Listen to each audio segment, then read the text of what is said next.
গাজায় আগ্রাসন অব্যাহত রেখেছে ইসরায়েল। খাদ্যের খোঁজে আসা মানুষকে পরিণত করছে হামলার লক্ষ্যবস্তুতে। স্থানীয় সময় রোববার রাফা, নেতজারিম ও খান ইউনিস সহ বেশ কয়েকটি এলাকায় হামলা চালায় ইসরায়েলি বাহিনী। হতাহত হন বহু ফিলিস্তিনি।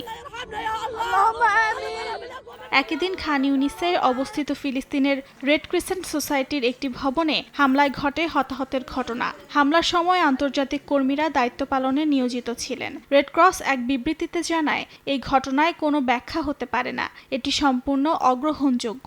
২১ মাসের মধ্যে গাজায় যত মানুষ নিহত হয়েছে তা বড় ধরনের মানবিক বিপর্যয় বলে উল্লেখ করে সংস্থাটি। তবে এসব মানবিক সংকটের দায় নিতে রাজি নয় ইসরায়েল, বরং তারা দায় চাপাচ্ছে জাতিসংঘ ও আন্তর্জাতিক সংস্থার ওপর।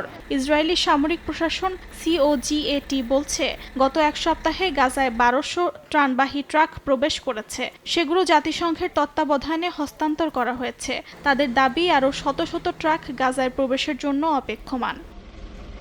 এই দাবিকে সম্পূর্ণ মিথ্যা এবং ধোঁকাবাজি বলে প্রত্যাখ্যান করেছে গাজা। গাজার সরকারি মিডিয়া অফিস জানায়, দুর্ভিক্ষ সৃষ্টির জন্য ইসরায়েল পরিকল্পিতভাবে ২২,০০০ ত্রাণবাহী ট্রাক আটকে রেখেছে, যার বেশিরভাগই জাতিসংঘ, রেড ক্রিসেন্ট ও অন্যান্য আন্তর্জাতিক সংস্থার।